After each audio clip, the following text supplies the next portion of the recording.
Hello everybody, and on today's episode of OMG Craft, we are going to be taking a look at Bedrock and some of the features that are on Bedrock that are not on Java Edition. This is almost a wish list of things that I wish the developers of Minecraft would take from the Bedrock version of the game and add to the Java edition of the game.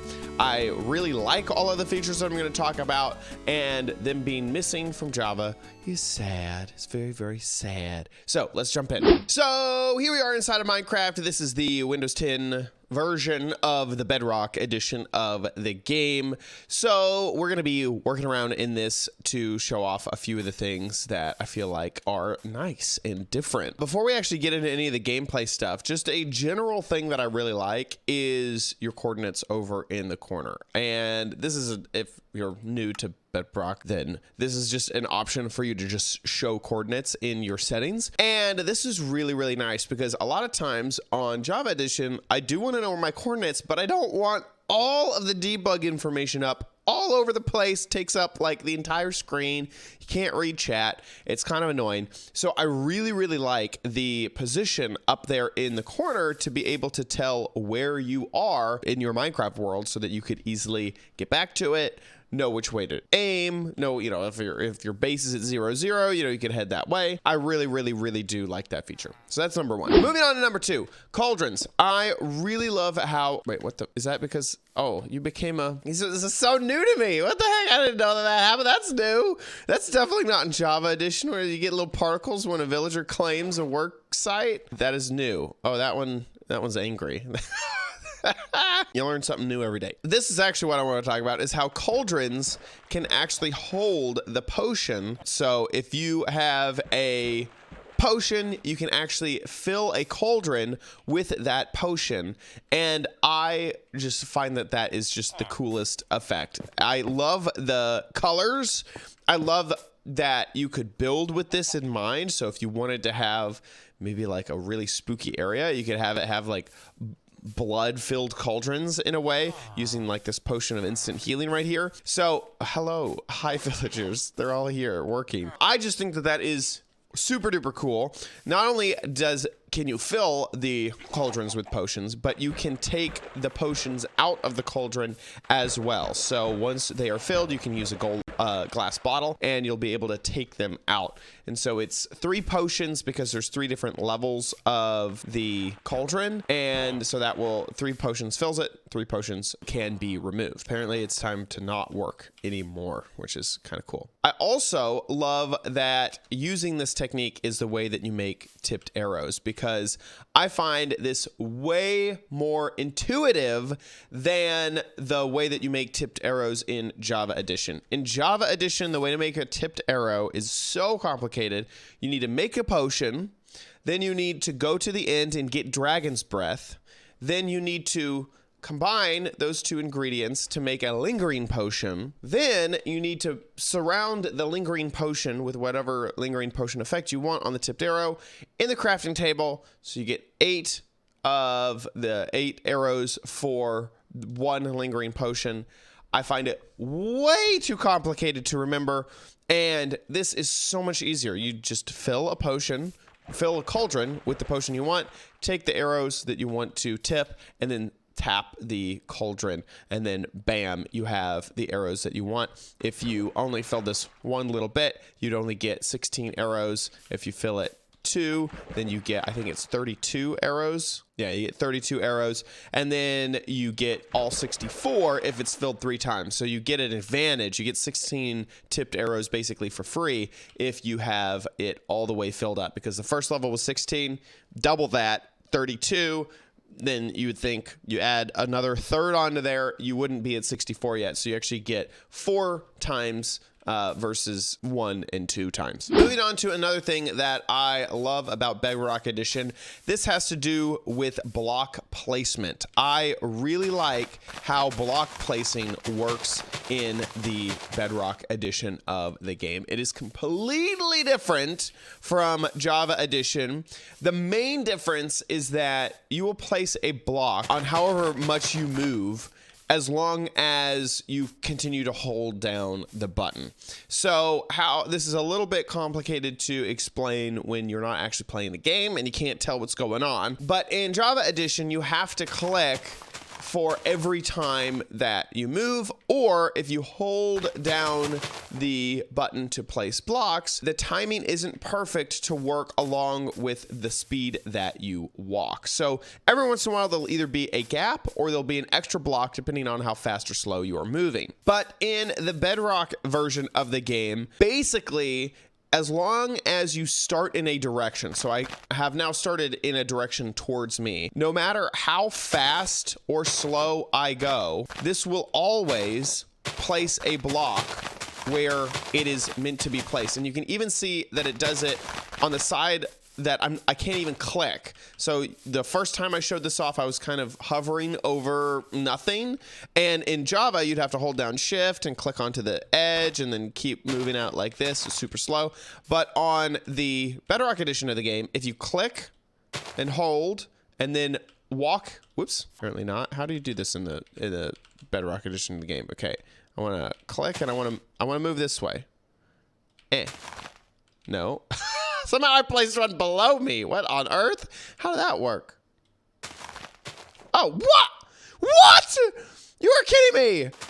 You're telling me that if I stand right here and I click below. Okay, wait, I click here and then. How did that work?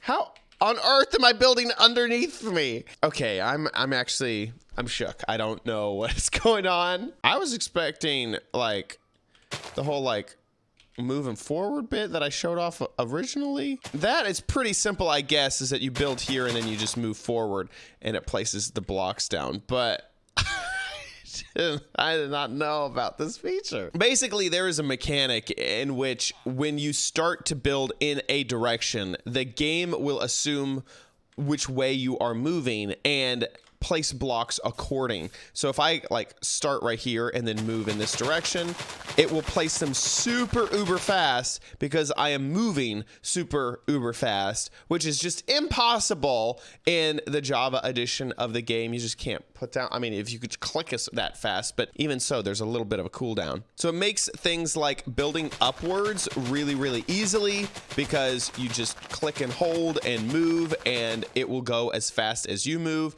Same thing with building downwards. Well, sometimes if you can get it started. Building downwards apparently is broken. I want to build downwards very fast like I did before. Why does this not work? Okay, building upwards works, but building downwards, building to the side, I'm sure will work, yes. Obviously, because I don't work in Bedrock a lot, there's still some stuff that I have to learn, but you get the general idea that clicking exactly where you want to go and having the game assume that it knows where you are going to keep on building is a really, really nice feature.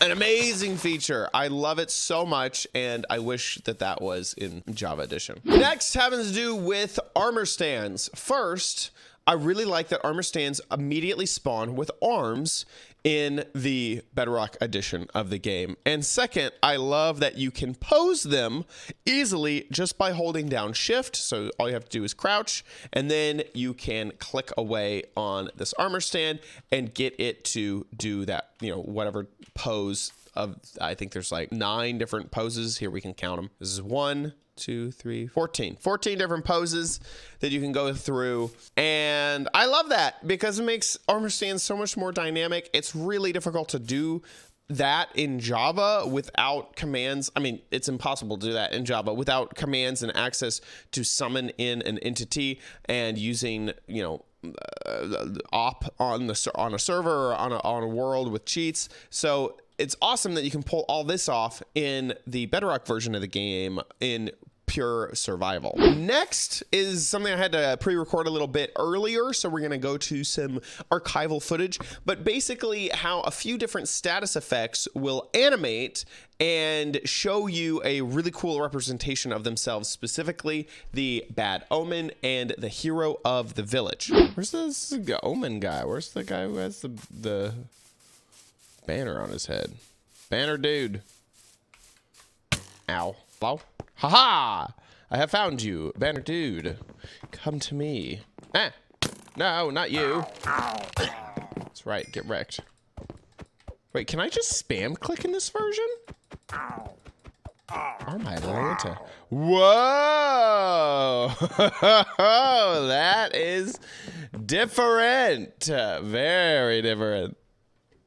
So we are causing a raid to happen here, and supposedly after you defeat the raid, then you get the Hero of the Village enchantment, and that enchantment then is displayed the same way that the Bad Omen effect was. I'm gonna destroy this raid here because of spam clicking. I didn't realize that I could spam click. Ah, here he is. Oh, look at that! Hero of the Village! Oh, nice. Okay, so you do get that cool little animation. Show you, hey, the villagers love you. Give me great deals on everything. Whoa, used to be 20 wheat, now it's only 16. Amazing. Okay, now I want to actually just test out what the Totem of Undying animation looks like. So we're just going to take off all of our things and we're going to test it. Just want to see it. Ooh, very cool, very cool. Ow, don't kill me. Stop, stop, stop, stop. Ooh, you have a golden helmet on.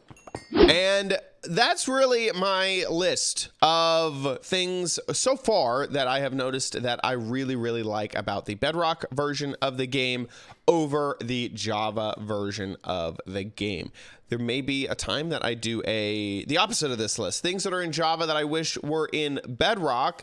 A lot of that has to do with inventory and commands and that sort of thing. So we might get to that video later on. Thanks so much for watching this episode of OMG Craft. I hope that you enjoyed it. If you did, please give this video a big ol' thumbs up. Also, make sure that you subscribe for future videos, tips, tricks, tutorials, and spotlights here on OMG Craft. And we'll see you in the next one. Bye!